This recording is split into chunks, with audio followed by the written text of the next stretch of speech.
अस्सलामु अलैकुम। आप सबका इस चैनल पर बहुत वेलकम है। आज की तारीख 16 मुहर्रम 1447 हिजरी, दिन सनीचर। इस्लामी तारीख। कौम समूद का जिक्र कुरान मजीद में 23 मरतबा आया है। कौम आद की हलाकत के बाद यह अरब की मशहूर और कदीम तरीन कौम है। इसका नसब हजरत नूह अलैहिस्सलाम के बेटे साम से मिलता है। हिजाज व शाम के दरमियान वादिये कुरा के मैदान में उनकी आबादियां थी, जिनके खंडरात व निशानात आज भी मौजूद हैं। इनका दारुल हुकूमत मदीना तैयबा से शिमाल की तरफ मकामे हिज्र में था, जिसे अब मदाइने सालेह कहते हैं। इस कौम का जमाना हजरत इब्राहीम अलैहिस्सलाम से पहले का है। यह अपने वक्त की मुहज्जब, तरक्की याफ्ता, ताकतवर और बड़ी मालदार कौम थी। पहाड़ों को तराश कर बड़ी बड़ी इमारतें बनाना और संग तराशों को भारी भसदूरी देकर बड़े बड़े बुत बनवाना इनकी जिंदगी का महबूब मशगला था। इनके दिलों में बुतों की इतनी अकीदत व मुहब्बत पैदा हो गई थी कि अल्लाह ताला को छोड़कर इन्हीं की पूजा को अपनी नजात का जरिया समझने लगे थे। जब उस कौम की शिर्क व बुत परस्ती हद से बढ़ गई तो अल्लाह ताला ने उनकी हिदायत व इस्लाह के लिए हजरत सालेह अलैहिस्सलाम को रसूल बनाकर भेजा। हुजूर सल्लल्लाहु अलैहि वसल्लम का मुअजिज़ा। सबसे बड़ा मुअजिज़ा कुरान है।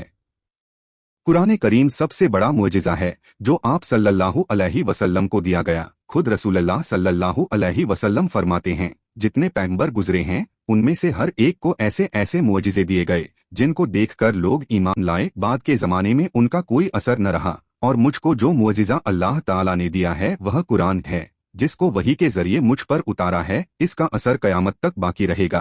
तो मुझे उम्मीद है कि कयामत के दिन मेरे मानने वालों की तादाद दूसरे पैगंबरों के मानने वालों से ज्यादा होगी। एक फर्ज के बारे में। नमाज में किबला की तरफ रुख करना। कुरान में अल्लाह ताला फरमाता है, तुम जहां कहीं भी रहो नमाज में अपने चेहरों को उसी बैतुल्लाह शरीफ की तरफ किया करो, यानी किबले की तरफ रुख करके नमाज अदा करना फर्ज है।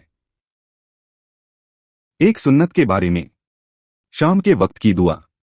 रसूलुल्लाह सल्लल्लाहु अलैहि वसल्लम शाम के वक्त यह दुआ पढ़ते थे, अमसरीना व अमसल मुल्कु लिल्लाही वल हुम्दु कुल्लुहु लिल्लाही अज़ज़वा जल्ला ला शरीका लहू ला इलाहा इल्लल्लाहु व इलैहिल मसीह। तर्जमा, हमने और पूरी दुनिया ने शाम की अल्लाह के लिए और तमाम तारीफें अल्लाह के लिए है, उसका कोई शरीक नहीं, अल्लाह के सिवा कोई माबूद नहीं है और उसी की तरफ लौटना है। एक अहम अमल की फजीलत। आग बुझाने की दुआ। रसूलुल्लाह सल्लल्लाहु अलैहि वसल्लम ने फरमाया है, जब तुम कहीं आग लगी हुई देखो तो अल्लाहु अकबर कहो, क्योंकि अल्लाहु अकबर कहना उस आग को बुझा देता है। एक गुनाह के बारे में। तंगी के डर से मिली प्लानिंग। कुरान में अल्लाह ताला फरमाता है, अपनी औलाद को तंगी के डर से कत्ल मत करो, हम उनको भी रिस्क देंगे और तुमको भी, बेशक उनका कत्ल करना बड़ा गुनाह है। खुलासा, माशी तंगी के डर से बच्चों को मार डालना या हमल गिराना या और कोई तदबीर इख्तियार करना के हमल ही न ठहरे, यह सब गुनाह और हराम है। दुनिया के बारे में। दुनिया की चीजें चंद रोजा हैं।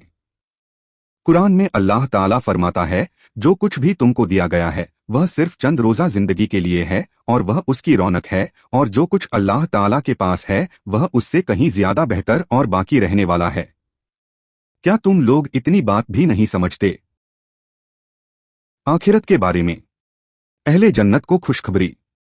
रसूलुल्लाह सल्लल्लाहु अलैहि वसल्लम ने फरमाया, एक पुकारने वाला जन्नतियों को पुकार कर कहेगा, तुम हमेशा तंदुरुस्त रहोगे, कभी बीमार न होगे, तुम हमेशा जिंदा रहोगे, कभी मौत नहीं आएगी, तुम हमेशा जवान रहोगे, कभी बूढ़े नहीं होगे, तुम हमेशा खुशहाल रहोगे, कभी मोहताज न होगे।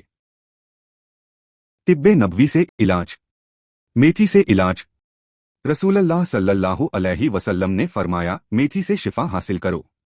फायदा, मेथी का जोशानदा नज़ला जुकाम को दूर करता है, पुरानी खांसी, पेट के फोड़ों और फेफड़े की बीमारियों में बहुत नफा बख्श है, सीने में जमे हुए बलगम के लिए बेहद मुफीद है और कब्ज को दूर करता है। नबी सल्लल्लाहु अलैहि वसल्लम की नसीहत। रसूलुल्लाह सल्लल्लाहु अलैहि वसल्लम ने फरमाया, मुशरिकीन की मुखालफत करो, दाढ़ी बढ़ाओ और मूंछों को खूब कतरवाओ। आप सबका बहुत शुक्रिया। उम्मीद है आप मेरे साथ जुड़े रहेंगे और मेरे चैनल को अपने दोस्तों और रिश्तेदारों के साथ शेयर करेंगे। खुदा हाफिज। इंशाअल्लाह फिर मिलेंगे।